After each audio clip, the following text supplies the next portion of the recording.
Hello and welcome. DOTA 2 new patch is here, 7.38. The very long awaited patch is finally here.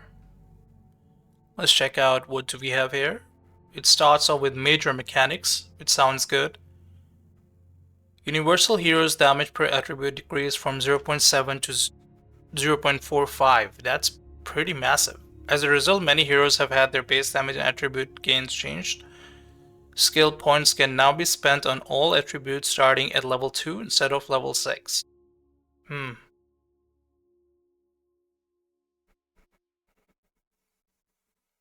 Reflected spells now benefit from all bonuses the original cast had, including the following: Caster's Facet upgrades, bonuses from talents, Aghanim Shard and Aghanim Scepter upgrades, upgrades used to depend on Aghanim's items the reflecting unit had, but not if the unit did not have all of those, only the ones that he had.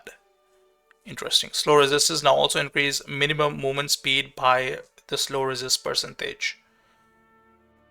Minimum movement speed by the slow resist percentage. Okay.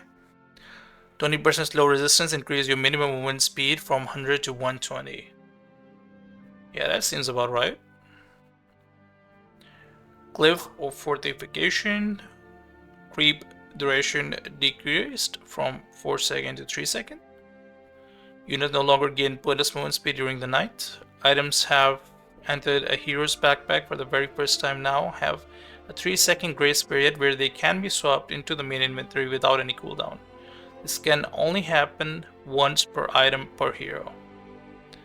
Yeah, so you cannot abuse this with playing Meepo or Arc Warden or something like that, so okay. Wandering Waters. Name mentioned, so this must be huge. The top and bottom rim areas are now flooded by streams of traversable water. These streams have a current starting near the T3 tower right before the medium camp location, down to the T1 tower, former Twin Gate location. Going downstream increases current and max movement speed, while going upstream inflicts no penalty. Streams are separated by two zones, one with a strong current which provides up to 150 bonus movement speed, and ones with a moderate current which provides up to 100 bonus speed. The current is strong from stream beginnings near each base up to the waterfalls near T2 towers. All other stream sections are considered to have a moderate current. Bonus value depends on the face direction, ranging from 100% while going downstream to 0% at 90 degrees. I mean, all of this you have to try to get a better idea. Watchers, camps, and pathways in the areas have slightly adjusted to give way for the stream. Radiant and Dire main jungle now also have a stream with moderate current. Starting near the easy camp, close to the mid T1 towers, they join the outer streams, crossing the safe lane near the T2 towers. Interesting. Then we have map objectives as well, starting with Roshan. Okay, that's pretty cool. So they've made changes to Roshan as well. I don't know how big, but I guess we're gonna find out. Let's continue. Starting.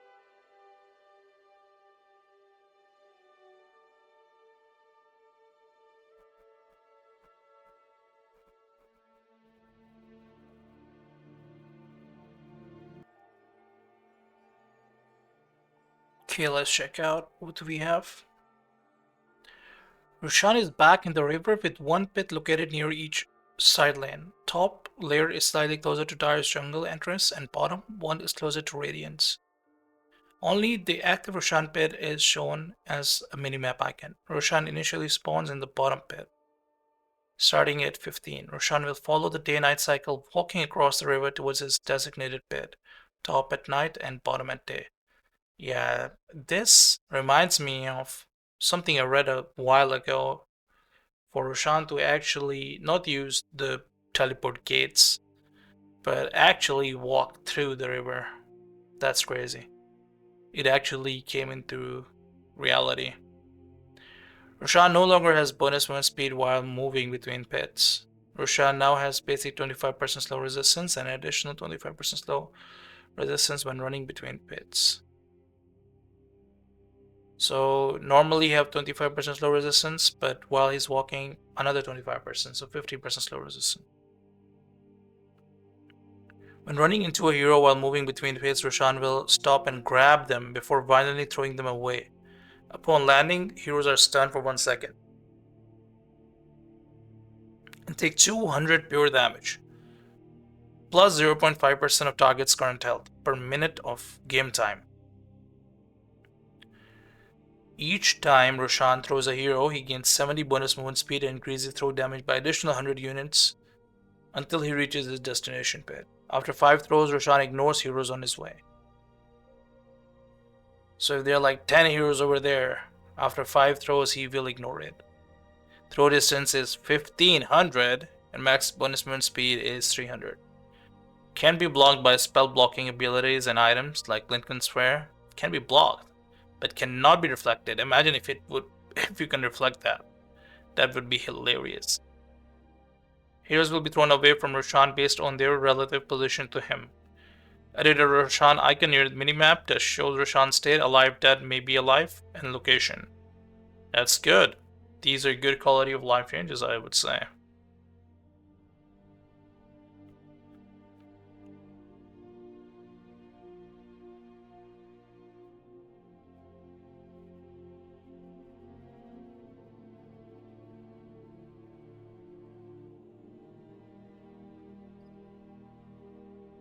Let's see, what else do we have here?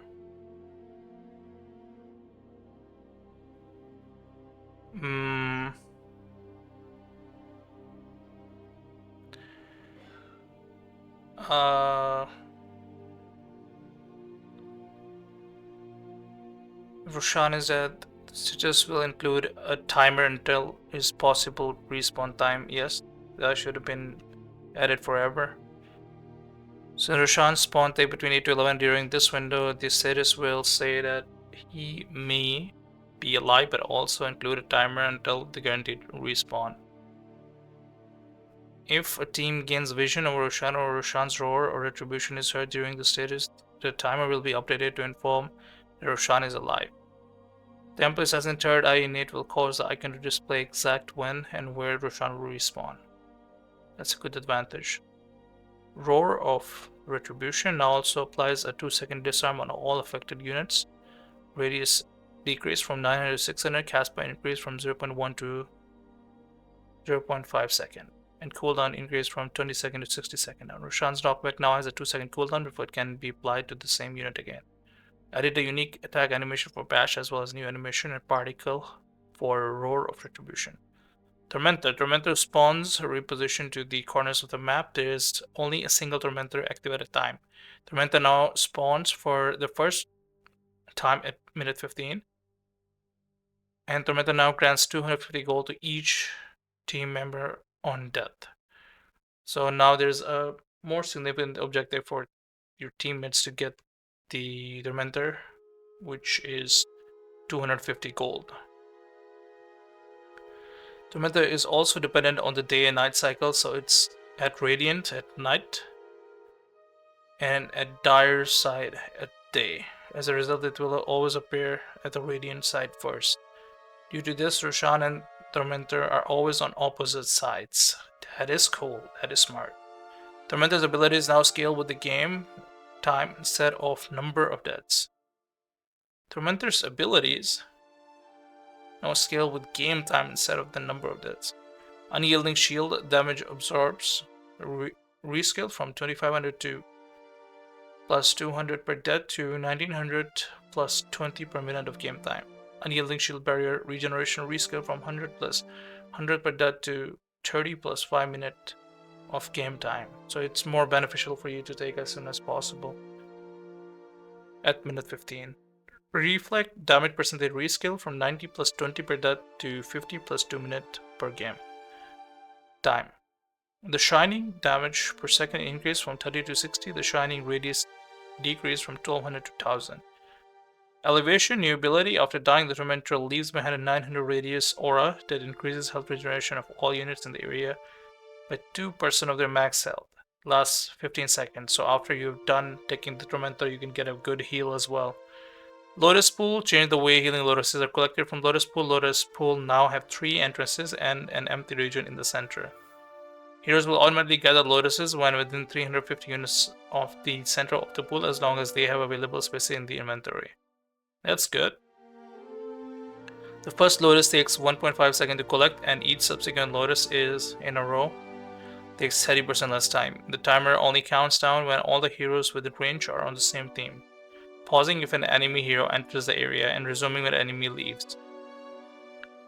If multiple allied heroes are within range, the lotus will be granted to a random hero. Lotus pools will now spawn greater lotuses after tier 4 neutral items are available. Lotus pool will now spawn greater lotuses after tier 5 neutrals are available.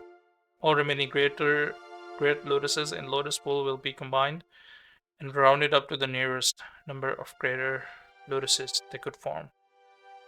Interesting. Shrines of Wisdom. Wisdom runes removed and replaced with new buildings. Shrines of Wisdom. Shrines of Wisdom are located in the offland side jungle between the tier 1 and 2 towers where the ancient camps used to be.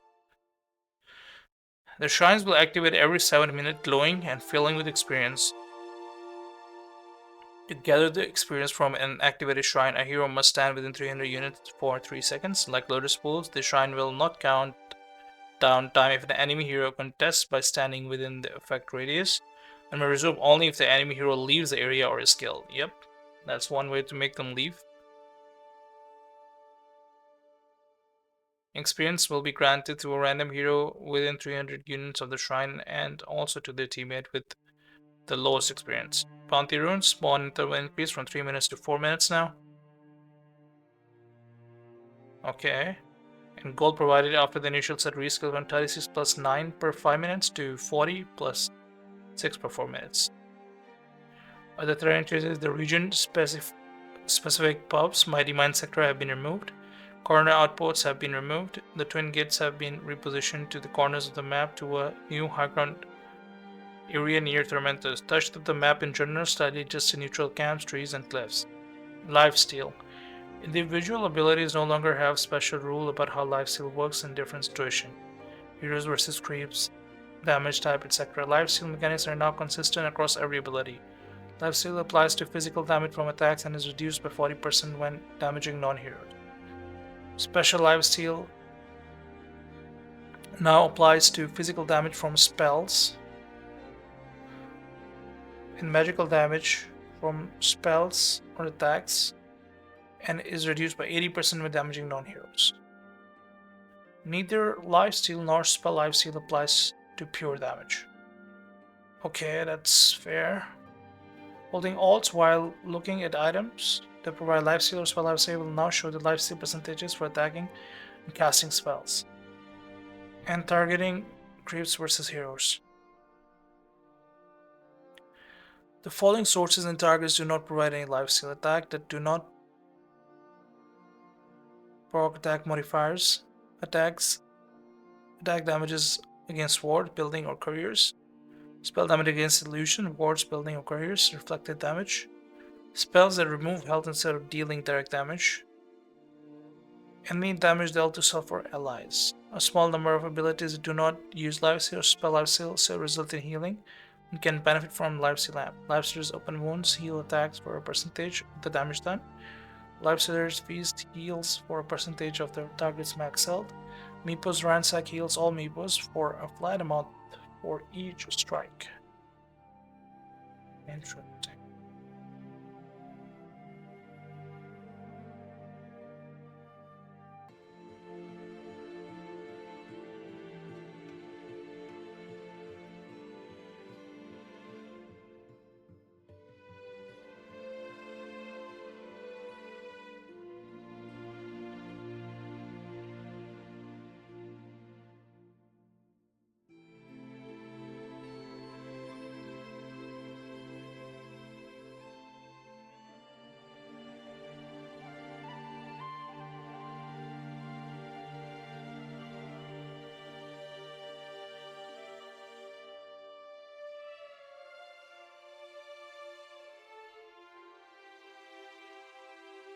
Alright, let's check out the items now. A block of cheese.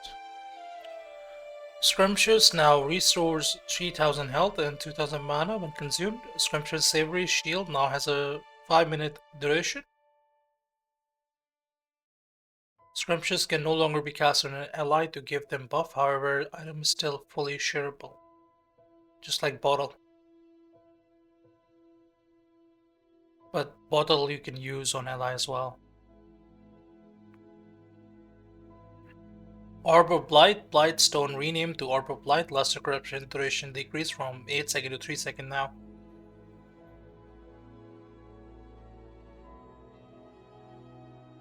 Orb of Frost. Looks like an ice ball. New basic equipment item, cost 250 gold, provides no bonuses. Passive Frost. On attack, slows the enemy by 13% if the target is ranged and 5% if the target is melee. Reduce target's incoming heal by 13%.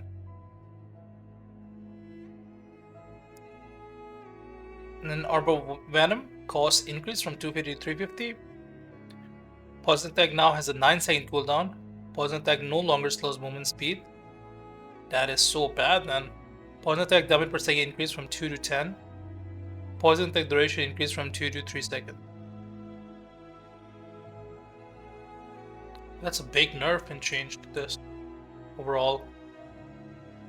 Windlass cost decrease from 250 to 225. Movement speed bonus decrease from plus 20 to 50 now. Smoke of Deceit added a visual indicator over the caster of the smoke. Sentry Ward restock time decreased from 80 seconds to 70 seconds now. True sight radius also increased from 1000 to 1050 now.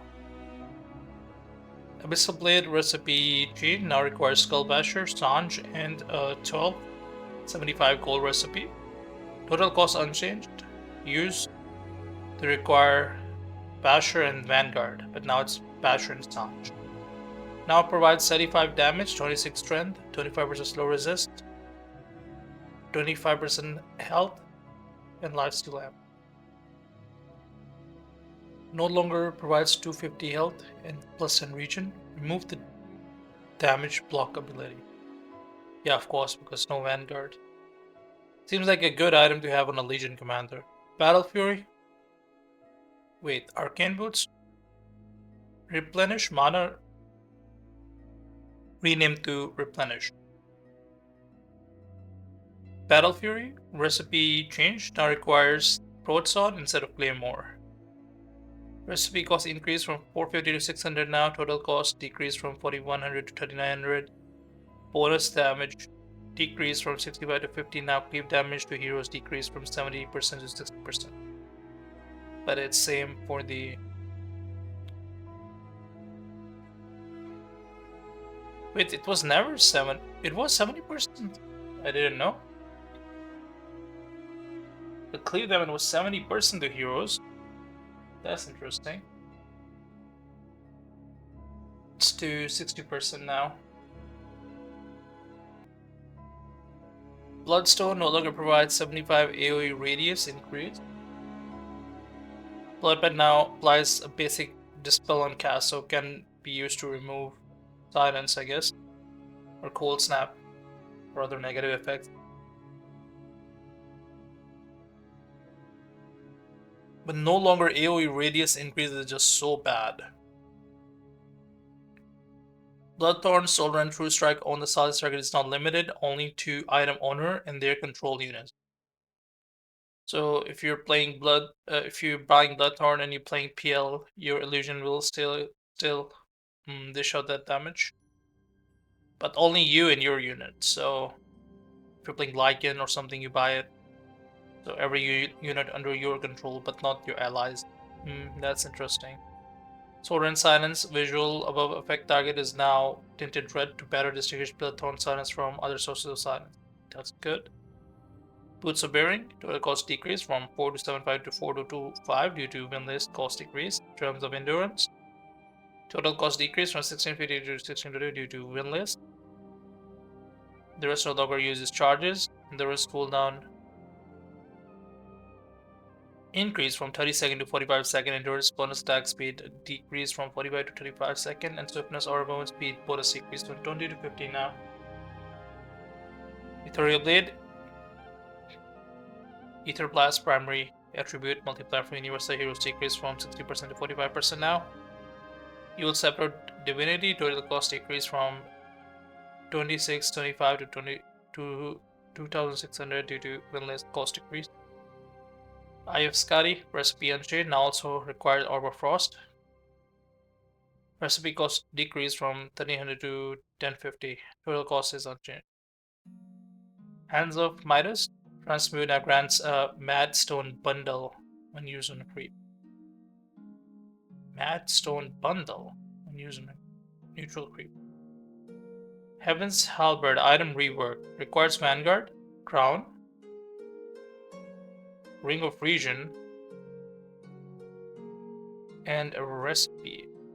Total cost is 2600 now. Provides 275 health plus 6 region and 5 to attributes. Passive damage block grants 60% chance to block 60 damage from attack on melee heroes and 30 on range. Active disarm now can be dispelled. Mana cost decreased from 75 to 25. Duration of range heroes decreased from 5 seconds to 4 seconds. So Heaven's Halberd now requires Vanguard.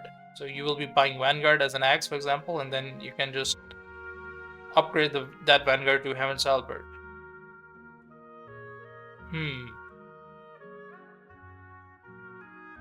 You can actively disarm people as well and passively block damage. Interesting.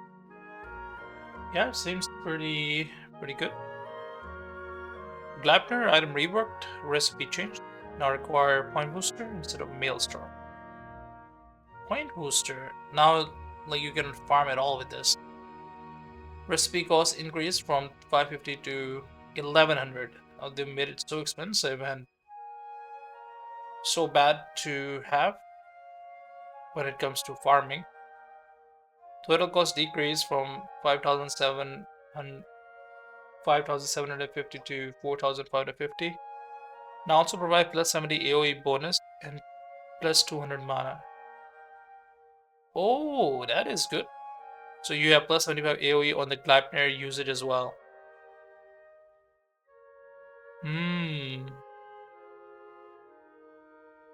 Okay, that is good, I think.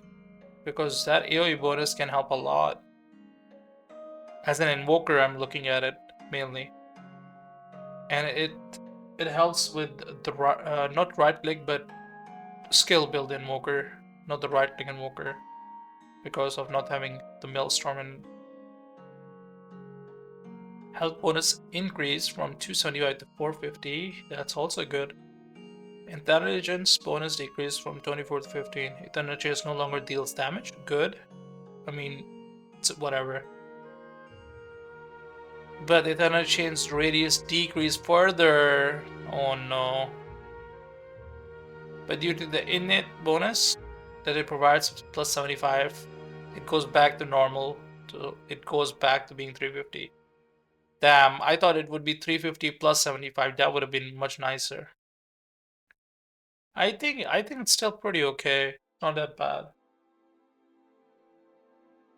Eternal Chain's mana cost decreased from 200 to 100 and removed chain lightning ability. But I think the change was so significant that having a little bit more AoE or duration increasing by 0.5 second would have been good. Maid Slayer recipe change now requires Gloves of Haste, Cloak, Purple Venom, and Cornucopia. Total cost decreased from 2825 to 2800. 2800. No longer provides 10 intelligence, now provide 5 health regen and 8 damage.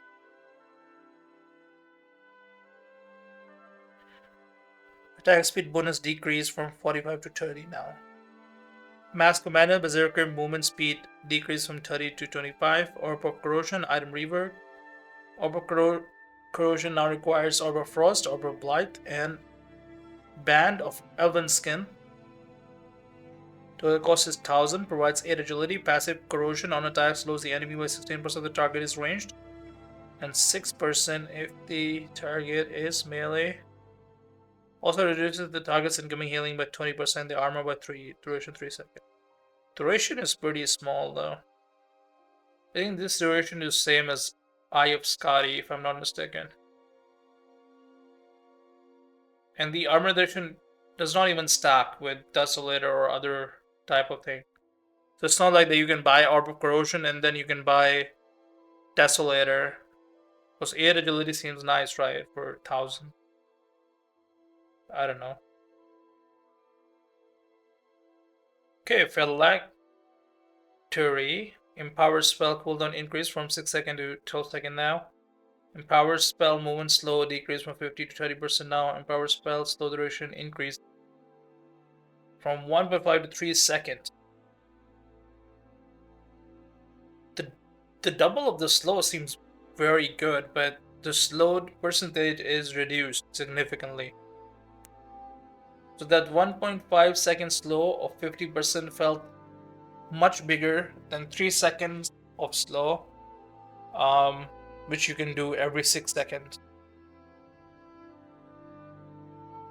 which is also 50%. But I have to see in game to tell how it actually feels like. Recipe of Kanda item reworked, so let's check it out. Recipe changed. Now require Tiara of Salamene 1800 instead of Chrysalis. Recipe cost increased from 500 to 1500. Total cost increased from 5500 to 5900. Now provide 8 mana regen instead of 50 damage. So they removed that thing entirely, since no longer Chrysalis as well. Remove critical strike ability. Okay, spell no longer deals attack damage. Empowered spell bonus damage increase from 150 to 250, but it no longer provides strike click. Interesting. Spell now applies break to the target, disabling their passive abilities for the duration. Interesting. But it's only for the duration. Duration being 3 seconds. Slow decrease to match this. 30% in 3 seconds. But if it no longer provides damage, then I guess some kind of offlane or mid will buy it. I don't know. But will you only buy it for no longer provides crit? Then how is it good? Crit and damage. No longer deals attack damage. You need the attack damage for it to be good. No. The next unit target spell you cast on enemy deals a separate 250 additional damage and applies a debuff that slows the target by 30 seconds and disable their passive.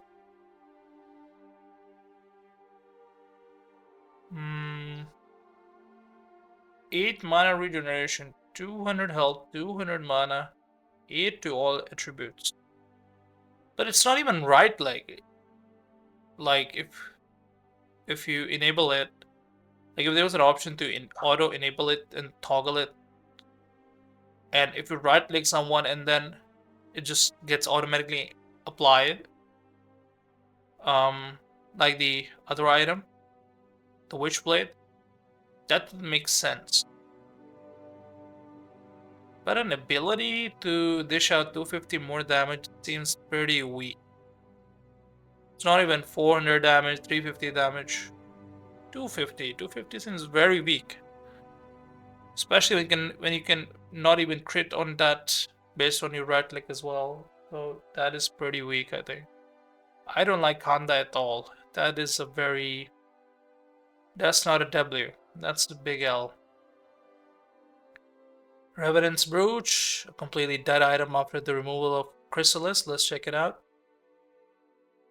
Oh, sorry, the useless after it no longer allowing you to crit or something like that.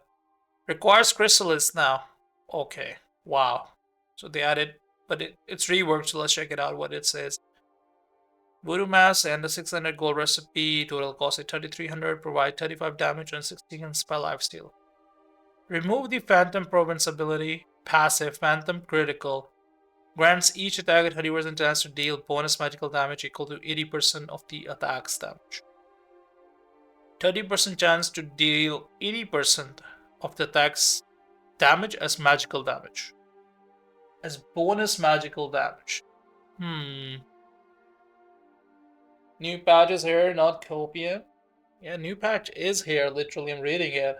Valve cooked, yeah, they certainly did. They should have cooked. I mean, I'm only at 10% of it. It's a pretty massive patch. We're gonna be here for a while.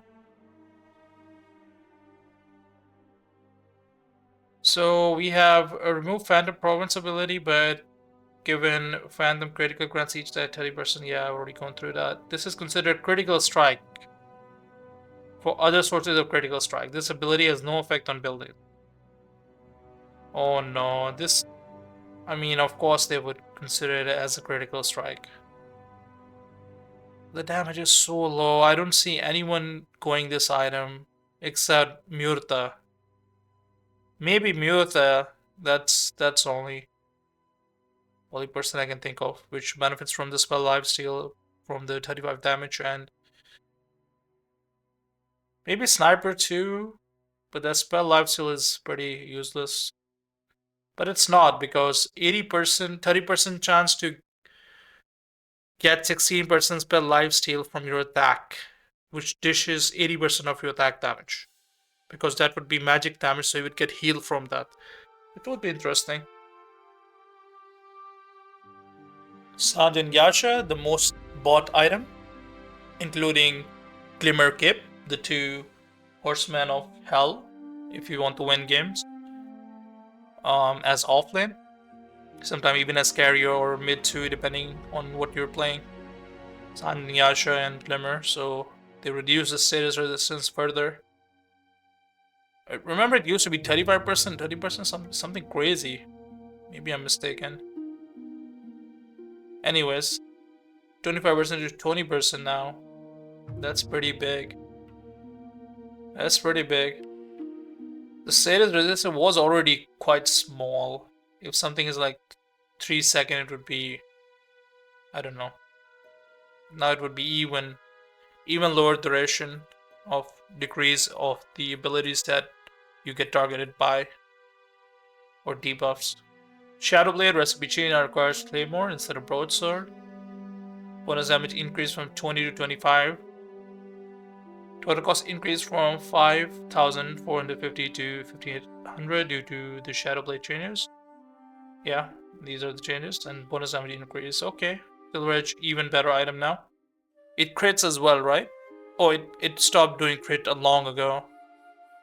So you can buy Silver Edge on... Wow, it provides great damage now. 35 attack speed and 70 damage. It's a great item. It's like a Daedalus without the crit. So having this and Daedalus is a good thing to do as a sniper. I'm just thinking about sniper right now. But even as Juggernaut, a little bit attack speed and a little more damage, because you're going to be maxing out your attack speed anyways on your other stuff. But usually I go for daggers though. But it's good.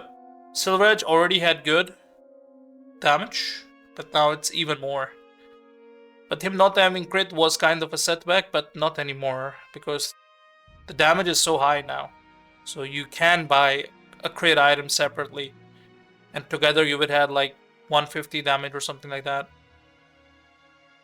And attack speed, and ability to crit, and Silver Edge ability to go invisible, and disable passive. Pretty good stuff. Solar Crest. Total cost decrease from 2,600 to 2,575 due to Windlace. Tranquil Boots. Cost decrease from 925 to 900. Yeah, a lot of these all are Windlace related. Okay, Witchblade recipe change. Now requires Orb of Venom. Recipe cost decrease from 600 to 250 now. Total cost is unchanged. Interesting. Oh my god. Okay, dude. Okay.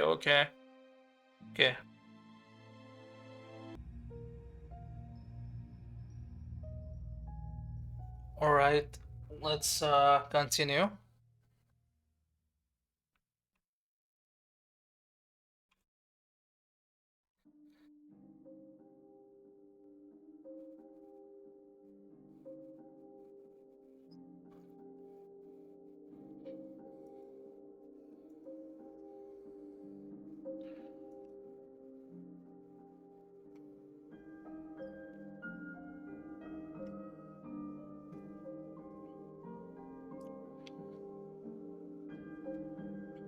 Neutral item changes. Neutral crafting. Neutral creeps no longer drop neutral tokens. Neutral stash has been removed. What? Neutral items can no longer be dropped or moved to the hero's backpack. When available, fully clearing a neutral camp provide a player with Mad Stone. Collecting enough Mad Stone allows the player to craft a neutral item by selecting one artifact. What just happened to me? And one enchantment. Obtaining a Mad Stone. Fully clearing a neutral camp provides a Mad Stone for the killing player's team. Wow. The player who collects the Mad Stone receives 2 and 1 is given to a random teammate.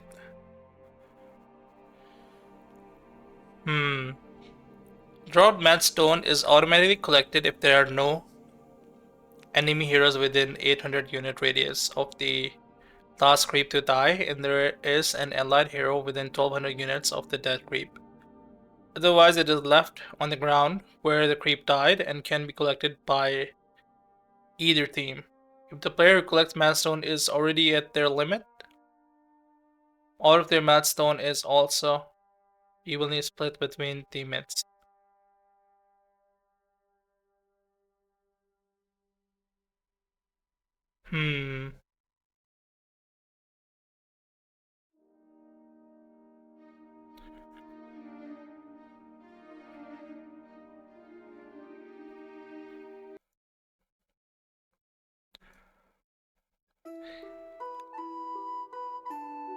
Item tiers. Neutral items are now composed of 2 parts, artifacts and enchantments. Artifacts are the ability of the item and can be passive active. Enchantment provides passive stats and attributes to the item. Wow, I like that. Enchantment provides a passive stat and attributes to the items.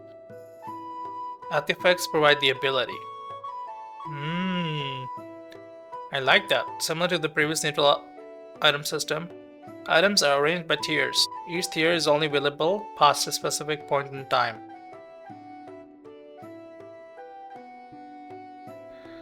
Each artifact belongs to a single tier. Enchantments have multiple levels and can be found in multiple tiers. Crafting. When crafting, players are now given a choice of 4 artifacts and 4 enchantments and choose one of each.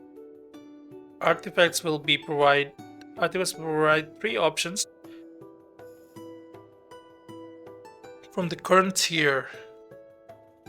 The last option will be to keep the current artifact.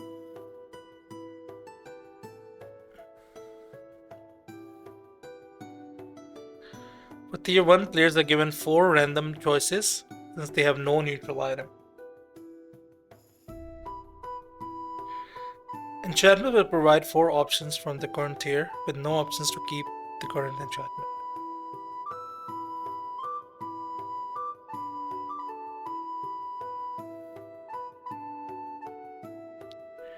Given the enchantment exists across multiple tiers, it is possible that players can get the same enchantment multiple tiers in a row, but it is not guaranteed.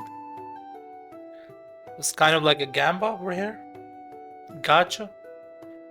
Crafting a neutral item replaces the existing neutral item if there is one.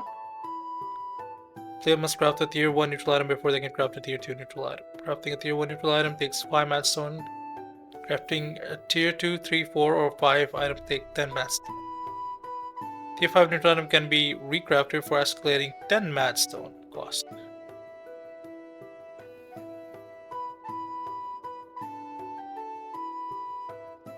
So crafting anything beside tier 1 takes 10 mad stones. What a mad lad. Madstone limits. Players are limited in the amount of madstone they can obtain at any given point in time. At specific intervals, the limit will increase enough to allow players to craft tier of neutral items. The next tier of neutral items. So, start of the game 0, minute 5, 5, minute 15, 15, minute 25, 25, and then so on.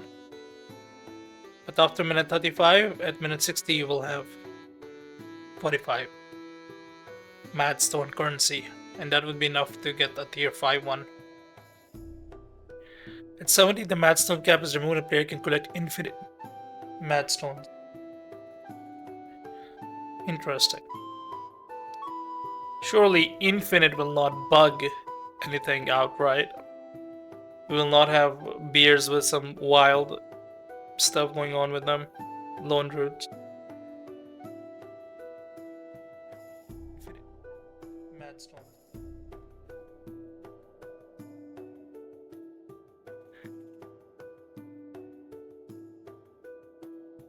Okay, let's check out Mana Drought, list of neutral artifacts. But before that, Turbo, Madstone availability times are halved in Turbo. Collecting Madstone results in 3 Madstone for the player and 2 for the team. Yet same for the normal game, but for the Ancient Creeps. List of neutrals. There's a lot. Neutral artifacts. Mana Drought. Tier 1 neutral artifact. Active is bottom up, restore 60 mana, 2% of the caster's max mana over 6 seconds, taking damage from an enemy. Hero Roshan ends the effect early, can be shared similarly to Bottle, with the effect still dependent on caster's mana. Cast range is 650, no mana cost, cooldown is 40 seconds. Cooldown speed is increased by 30% while in water, and there's a lot of water now. Occult Bracelet. This is the same as before. This is the same as before as well. All of them are the same. Polyvogue Charm.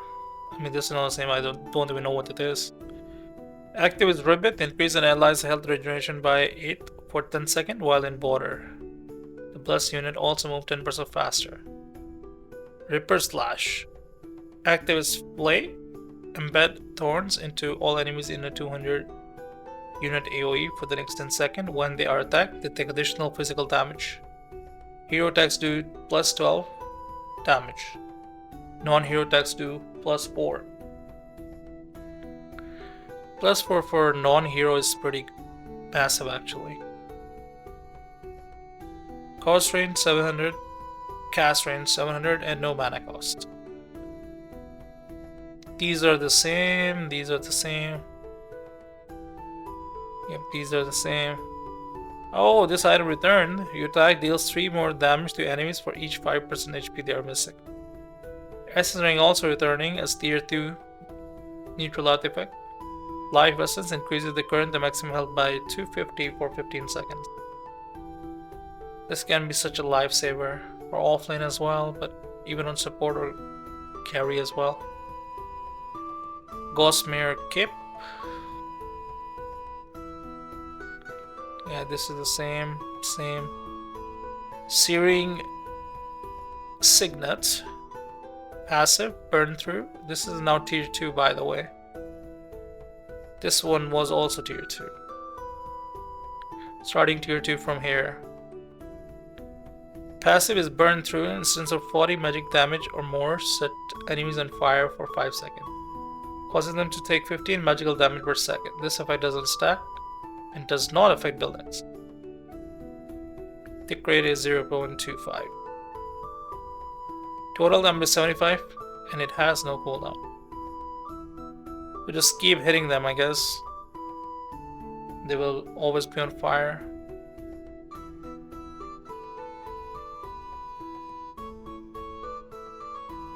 $40 magical damage or more though.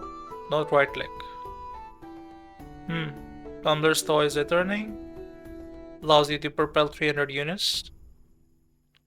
Cannot be used if the owner takes damage for 3 seconds.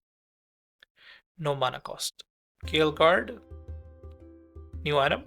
Cyclonic Shield. Envelop caster in 400 all damage barrier that blocks 75% of incoming damage. It lasts up to 10 seconds. Now this is tier 3 now. That is pretty big. Of incoming damage. All damage barrier. All damage means pure damage too, by the way. While active, the barrier also provides 50% slow resistance. That is pretty good to have on a support, on everyone, on anyone actually. Except for the carry, of course. But maybe if you're playing like, I don't know, Legion Commander or something even, then... I mean, shield is just good to have. But of course, you have to think about all the other things you can get. Maybe they are just better. Okay. Then we have Gunpowder Gauntlet. I think this is good on Tusker, and this is good on Tusker too. I've not even read it, but it just feels like something that Tusker would have. Okay, beat the crowd. Your next attack splashes to all enemies in 250 radius. Well, there we go. Tusker Sponge. For 50% of the attack damage. Splashes. That's for 50% attack damage. Original target isn't affected by the splash, but takes an additional 120 magic damage. So... something like... PA would enjoy this, maybe? Splash is always good. Especially when heroes like PA.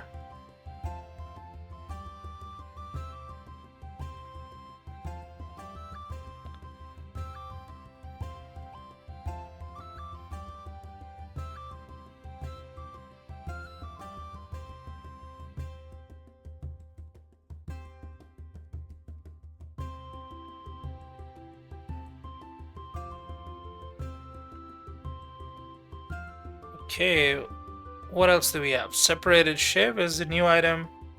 Guttum attacks have 20% chance to have True Strike and deal 10% of the target's health as bonus physical damage.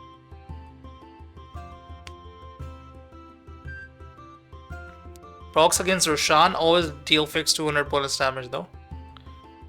Illusions may create the proc effect but deal no additional damage. Okay.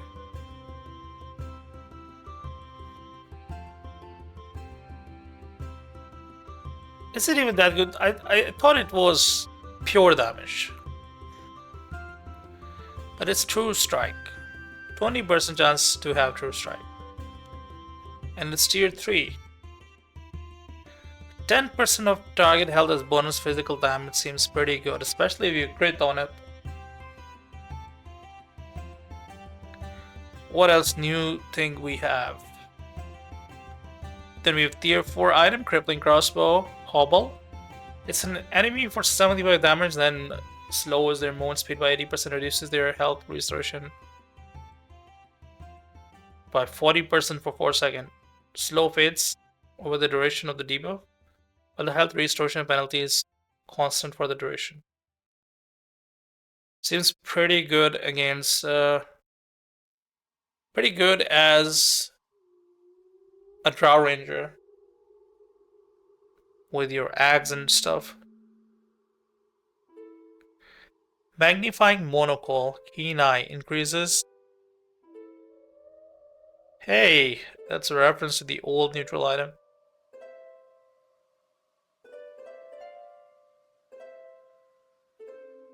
Increases cast range by 125 and attack range by 100. Taking over 20 damage from a player controlled source or Roshan disables this effect.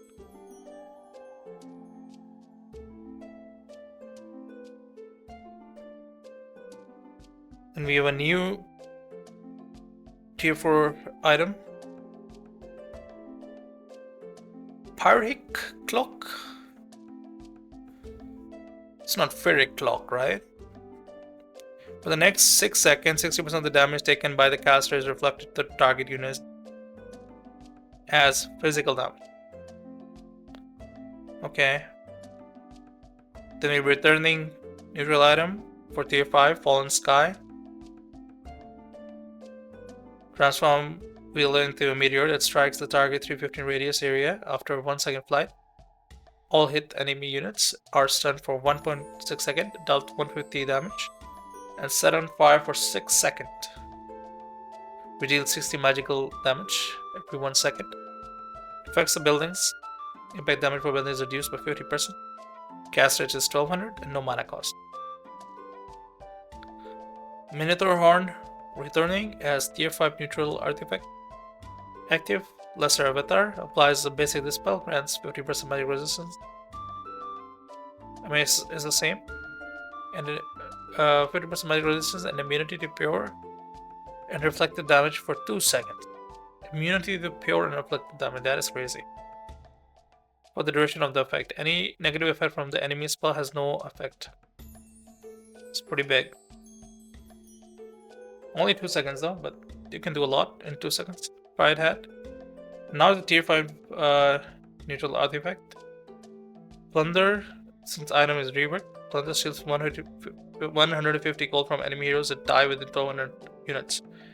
The wearer of the hat is the killer. There is no range limit. And an additional 150 gold is stolen. Passive is Buried Treasure. Gold loss on death is reduced by 100%. That is pretty good. Spider Legs also returning as a tier 5 neutral item. Tier 5. Active Scatter grants 20% movement speed, 50% turn rate improvement, and free pathing for 10 seconds. It's crazy how it used to be tier 3 or 2, I think tier 3 or 4, 3 item.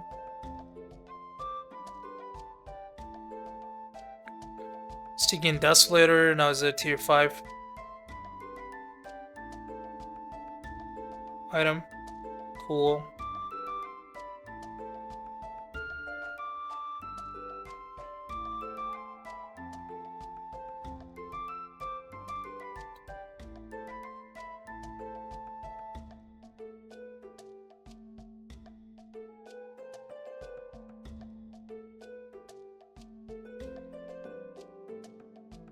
Unrelenting Eye. Tier 5 neutral artifact. Passive is Relentless, provide 100% slow resistance. This bonus reduced by 20% for every enemy hero within 300 units.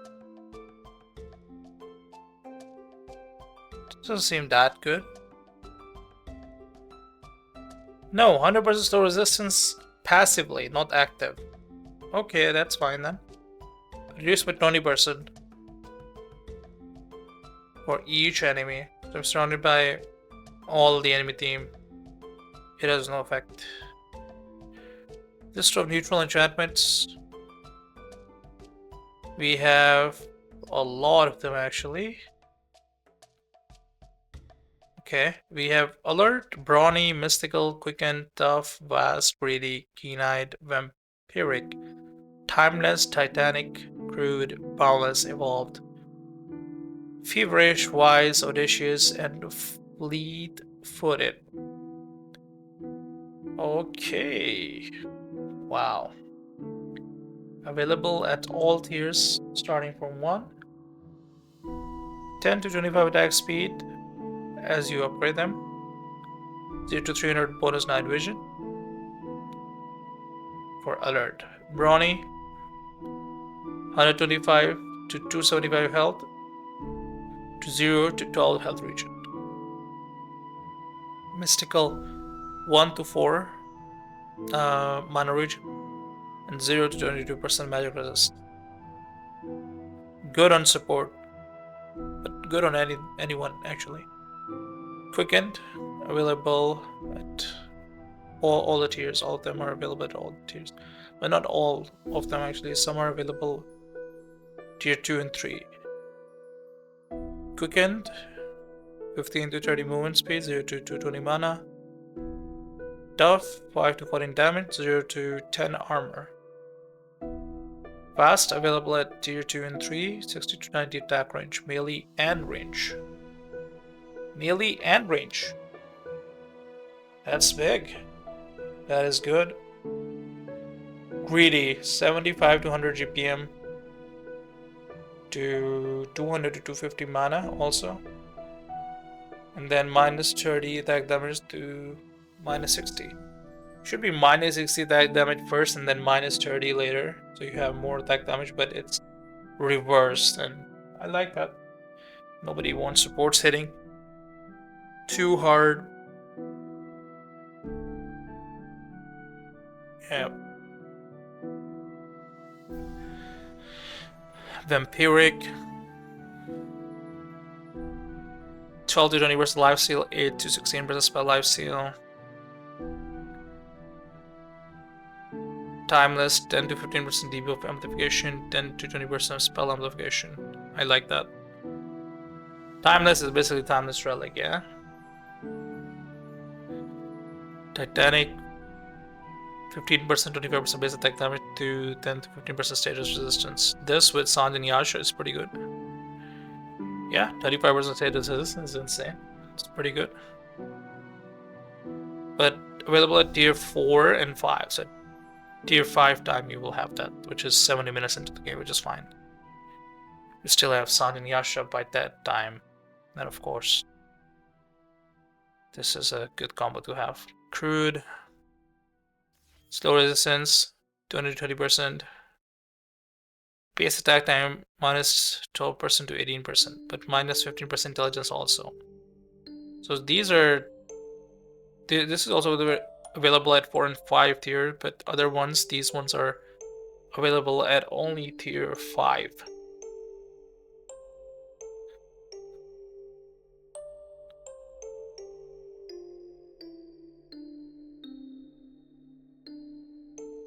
So the tier 5 ones are 150 attack range, melee and range, 350 cast range, plus 40 primary stat,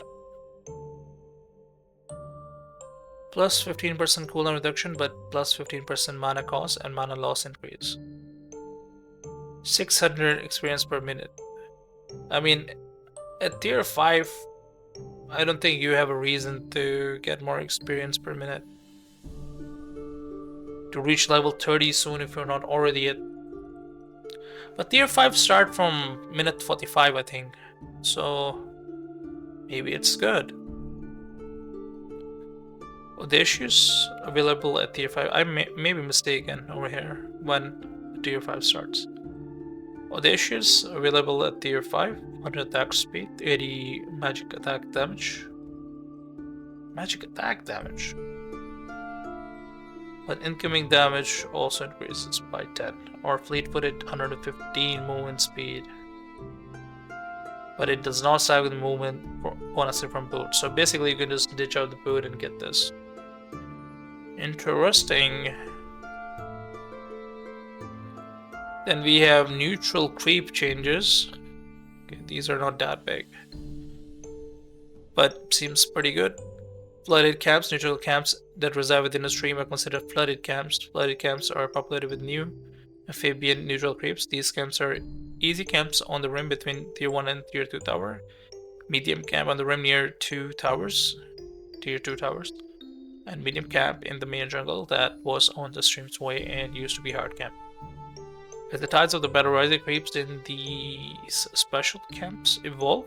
Every 5 minutes, one of these creeps in the camp will be forever upgraded to a next tier. Each camp consists of 3 units. As a result, at 15, easy camp completely turns into medium camp, and both medium camps will become hard ones. At 30, medium camp will become a hard one, and both hard camp will evolve as ancient ones. Each creep can only be upgraded twice, meaning an easy camp will never reach an ancient camp status. Sorry, Polywogs. Come on! Why you gotta do it to them like that? Units are not upgraded if that's just discrimination, by the way. Units are not upgraded if the camp is blocked. Amount of upgraded units can't be increased. So there's only one ancient creep. Attempting to stack that camp will not create another ancient creep. Makes sense. These can consist of the following. Easy camp is 3 polywogs, medium camp is 2 boglets and a marsh mage apprentice. Hard camp is 2 croakers and a marsh mage. Ancient camp is 2 ancient croakers and an ancient marsh mage. These are the neutral camps. Polywog, level 2 melee creep, 400 health, 200 mana.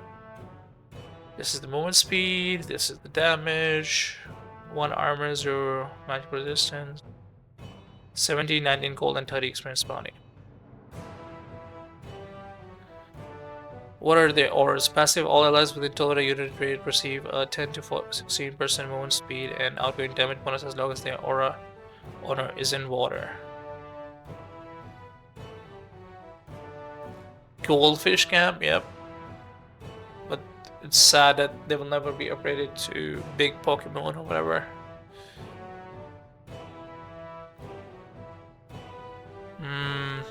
I just look at these and just think about Doom. Doom will have a good time. Maybe Lycan 2. New level 4 melee creep, 7 health, 300 mana, 22, 24 damage, 290 movement speed, 2 armor, 0 magic resist, 25 to 29 gold, 42 experience. Arm of the Deep is deep active, sends out tentacles in the target direction, stunning enemy for 0.8 seconds and dealing 80 to 140 damage.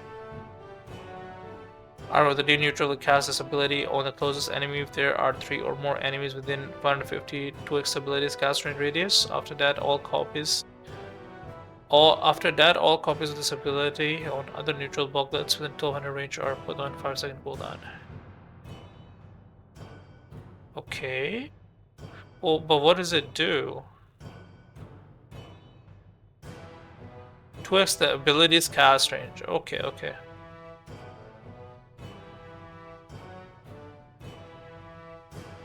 Riverborn Aura passive, all allies within 1200 range receive 10 to 16% movement speed and outgoing damage bonus as long as their aura is in water. They look so funny though. Marsh Mage Apprentice, new level 4 range creep, 700 health, 300 mana, 24-27 damage, 290 movement speed, and 250 attack range. 2 armor, 0 magic resist, 25-29 gold, and 40 experience. Water Bubble creates a barrier bubble that protects the target from 100 to 160 magical damage for 10 seconds. Water Bubble, why does this say small? Are there big ones too? Neutrals will cast this ability on a random ally that is below 50% health. Riverborn Aura passive. All allies within 1200.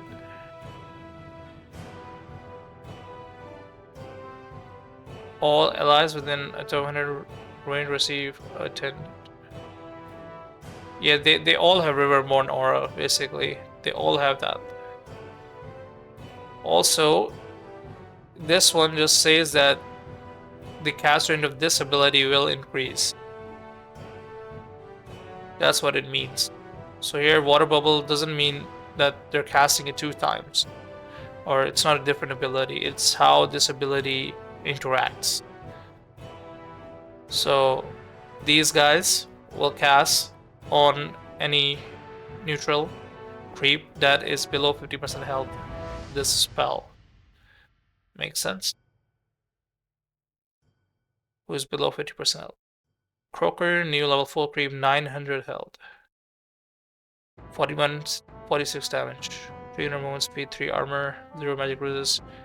37 to 41 gold.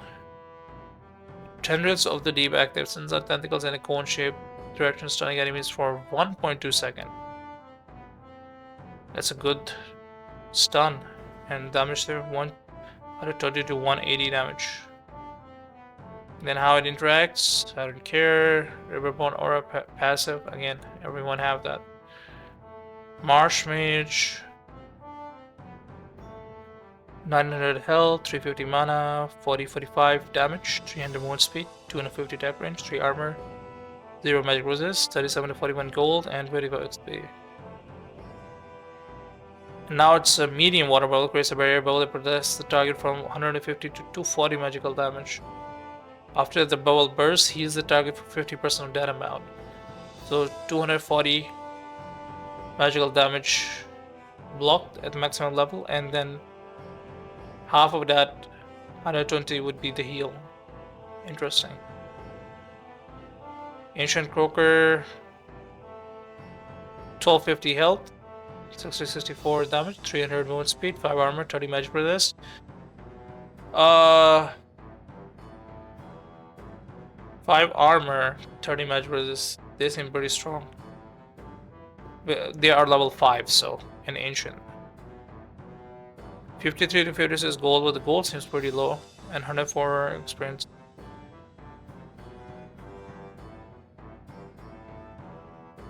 Okay, Congregations of the Deep, active. It's the same spell again. 6 direction around itself is just like a Tidehunter ultimate, basically.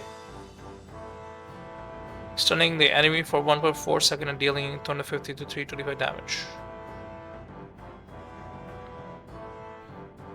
Okay, Ancient March based.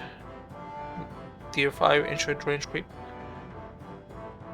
1250 health, 450 mana, 58 62 damage, 300 movement speed, and 500 attack range, 5 armor, 30% magic resist, 53 to 56 gold. Now we have a water bubble that is large. Not small, not medium. And it protects the target from 210 to 300 magic damage for 10 seconds, and after the bubble bursts. Heal the target and all allies in 675 radius for 50% of that amount. Interesting. And then Ancient Prowler Acolyte and Ancient Prowler Shaman. These two guys are back. Kobold Perspective Aura no longer unbreakable. Ancient Thunderheart Slam. Number of enemy units in range required to trigger a cast decreased from 4 to 3. Interesting. Okay, I think I'm going to be done with going through the patch because it seems to be really huge. And I want to play a video game.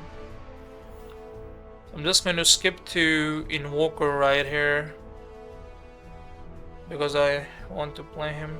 Let's check him out.